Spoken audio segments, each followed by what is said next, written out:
Alright, hopefully I don't need to do sound test because a lot of my stuff has been updated. My drivers, my systems, my whatever. So hopefully the sound does not suck now, right? Hopefully, let me just move this down a little. Hopefully that's better. Alright, I'm just going to try and pick up where I left off on my other vlog. My family is probably coming home soon. I can't work right now. My leg is screwed. My leg is injured. And I don't want to exploit my pain for attention. And I don't want to talk about it. There are other things that I have not talked about that right now. There are certain things I would love to rant about. But I don't feel like I want to, and there are things that I never ranted about that I might actually rant about, but I'm not going to do that today. There's just so much stuff on my mind. I have various things that are on my mind that I'm thinking about, and I already mentioned this book, The Dragon and the Unicorn, by this guy. I think it's a guy. I might be wrong. A.A. Atanasio. And I'm thinking about, I would probably do a better production version because I'm an actual filmmaker. I have actual film professional equipment, and I can actually do a better job than this. Okay, not to diss anybody, but since I'm on the topic, there are multiple personalities whom claim they want better production value and want to do bigger and better things with their life and grow their brand or whatever the hell. And I did a lot of research, dumbed it down, made it easy to digest, and if they had just taken little bits of time and just worked on it and understood it, and I did all the fucking hard work of years of experience at the behest of this person for the purposes of helping them, and do you think they would have taken any of my advice or done anything? And they even had, like, groups of people that could help them? But no, because they don't actually care.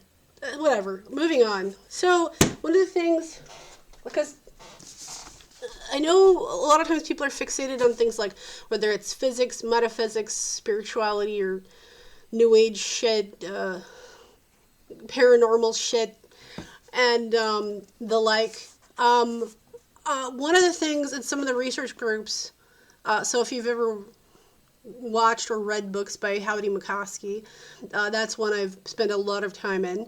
I was watching Anthony Peake today. He's another interesting one. I don't know what to categorize him as because he's also an author. And then of course, like, I watch Heather's content. I watch Harold's content. His channel is called, I think, End of Ignoia. Now he's a good channel. I'm into this very, like, questioning the narratives type people, and my family is now coming home, so if you hear any noise, it's them. But when it comes to them, in those groups, in these research groups, they have a tendency to point out a lot of fictional works, science fiction especially, sometimes even fantasy, and popular culture stuff. And it has these certain kind of aspects to it, which seem to have some understanding or inspired by some knowing of something about everything is wrong with the world. Stuff like The Matrix, Dark City, Groundhog Day, They Live, which is a fascinatingly interesting film. Another one. So Wayne Bush. If you go to Wayne Bush's website, trickbythelight.com, I've watched the majority of everything he's posted on there. There's things like Monsters, Inc. There's a show from the 1960s called The Prisoner, which I watched, which was fascinating. I would loved watching that. Ironically, David was fixated with that quite a lot before he passed, and I didn't quite catch the reference until after he passed. No, actually before he passed, but we weren't talking because whatever. Anyway, I do think I want to read some of the pages from this. I'm not reading the entire book, though. This is a long book. I'm still in the process of reading it, which could take who knows how long. There are also things, okay, so for me personally, black unicorns are a thing that have come up. Unicorns and black unicorns. There's a whole thing of my backstory as a child with unicorns. I was absolutely, I could talk about that quite a lot. I also have the Peter S. Beagle novel, the original novel, Last Unicorn. This is by Tanith Lee. This is the first in a trilogy. The following books or sequels after this book are not quite the same as this. kind of ironic because each book when it came out, the character was the same age I was when this came out. And this has a lot of interesting things in it. This is fiction. This is fiction. So in the beginning, and I'm not going to spoil it, but in the beginning of this book, the main character, which is Tanaquil or whatever, Tanaquil, I don't know, which I'm thinking is a variation of the author's name, which is Tanith or Tanith. This is for. By the way, she was very. This author was very supportive of queer, LGBT, whatever, back in the day. Even though she did have queer characters in some of her novels, and it's kind of graphic. This one is not. This one is heteronormative. But in this, there's this very common trope of like defective witches and wizards or whatever, or wizards who always mess up. It was like an overly done trope to death in like the 80s and 90s, and probably even to this day. Even my friend, whose name I will not mention, also heavily played up this stupid, like the klutzy, inaccurate wizard or wizard student who's not very good at magic, right? Well, rather than being that specific trope, she doesn't seem to have any magic ability like her mother, who is a sorceress.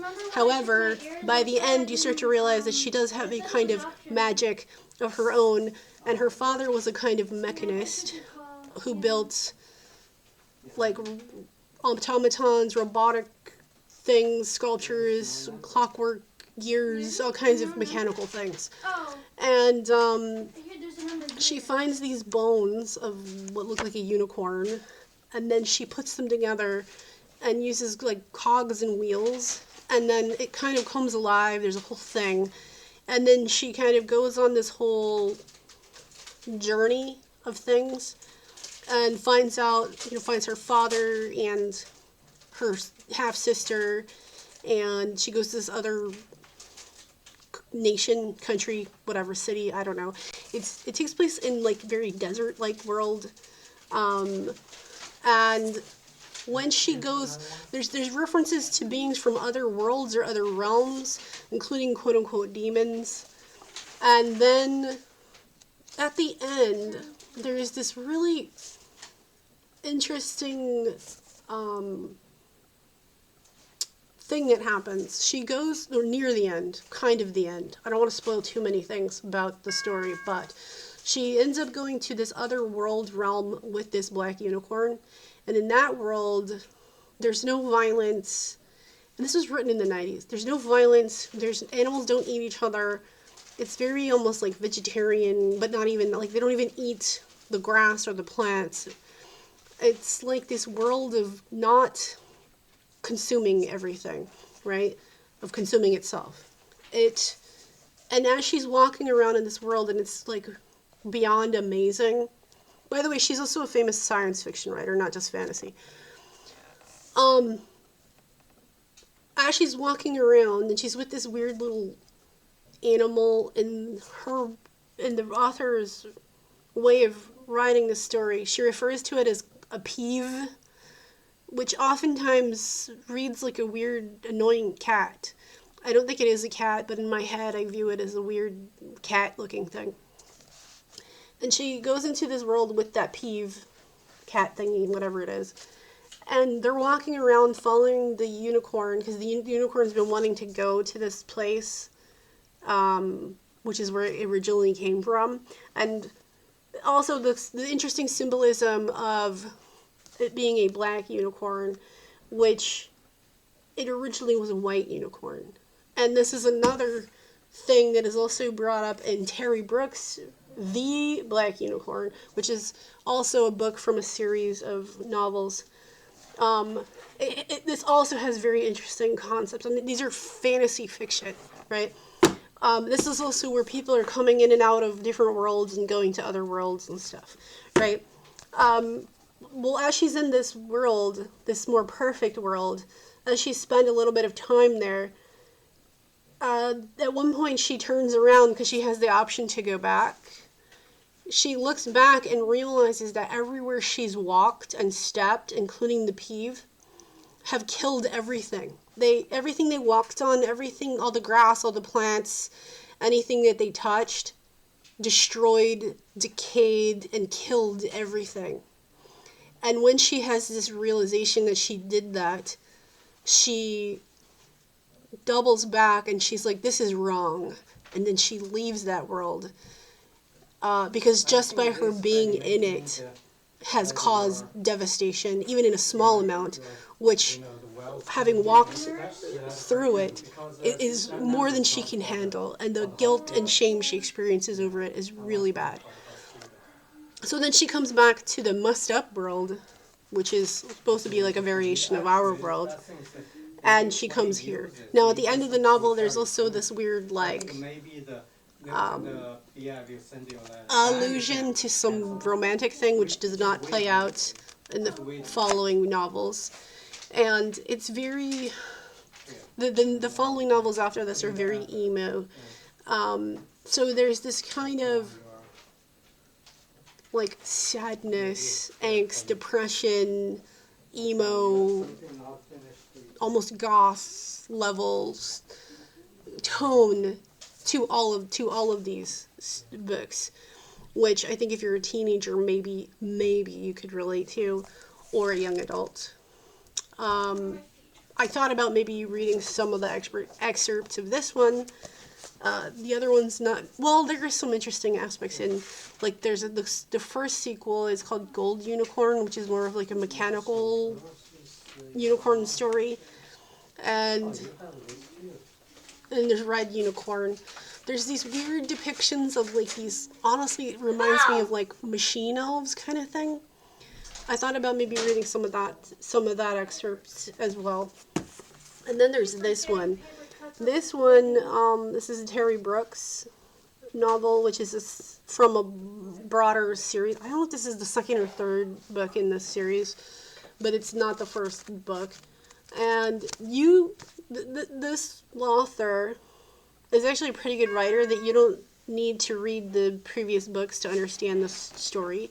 If it's the first one you've picked up. If someone's a good writer, they're able to do that. They're able to write the story that's sort of self-contained, but can still explain some of the backstory so you're not lost. And this does that. You don't necessarily need to know the first book or whatever to understand the story. There are certain, like, scenes and depictions and concepts in this that I absolutely loved. Like, I did a painting when I was in high school. I think it was high school. Because I don't think it was middle school. I think it was high school. Of one of the stories there's a story, one of the scenes in this book, the black unicorn goes to this place near this lake, and the fairies there's like these fairy clans or something, and and maybe even elves too, and they're playing this music, and this music is highly, like, enrapturing, and it's kind of drawing this unicorn there, and these fairies are, like, lit up, like they're like light being thingies, and they're flying around and dancing, and it is written in such a way that was just so, I don't know, interesting and moving, and I loved the way he wrote that part that I made a painting of it. And to this day, so many of my relatives have competed over who got to keep that painting, because I don't have it. I think it's in my mom's house currently. But it's been in my stepmom's house, my dad's house, my mom's house, my brother's house. It's been all over the place. You want rice, right? And also in the book, there's these two books that this wizard guy finds. I think he looks like he's disfigured and looks like a dog, like his face looks like a dog or something. And they find this book of, one is like a burned pages, and the other one has images of ink drawings of unicorns. And I actually did a version of that when I was a teenager that I threw out because I'm an idiot. And it bothered me a lot, and so I started to try and do this, and I was going to work on it for Inktober this year, but it just did not work out because everything went wrong, and the peanut gallery is constantly talking over me. So, That's another thing I wanted to potentially maybe, I don't know, vlog about maybe or whatever. And I don't know where it is, the first book of Betty J. Eady, which is her NDE experience, is somewhere around here, like right where I am. It's someplace around here somewhere. But my leg is messed up, and I can't exactly like go try and look around for it. So,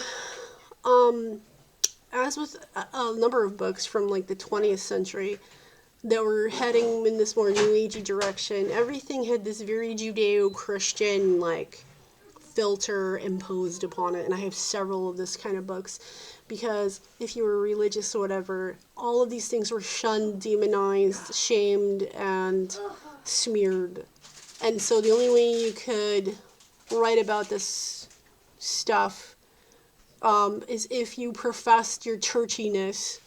And I have a book called The Eagle and the Rose, which is in my bathroom right now, but this lady who's like a medium, which is one of those books I swear David put in my path, as well as there's so many other books that I have now that I blame it on him that I have in my possession currently. Him and books, I swear. It's a thing with him. And I would say, what's her name? Rosemary Altea or something. Her writing ability is actually very good, but she overly indulges the whole "I'm so churchy" aspect of her writing overly, again and again and again. And I have a fascination with sometimes stuff that I've read from last century, depending on which decade, which period in time, because there's some things I prefer the way they wrote stuff, the style of writing, depending on the decade previously, versus, like, for example, like, sometimes in the 50s, 1950s and 60s, I kind of like the way that they formatted things, although some things I also don't like. And then there are things that I don't like about English that I feel we overly do. Like, in English, we have this way of talking which is stupid.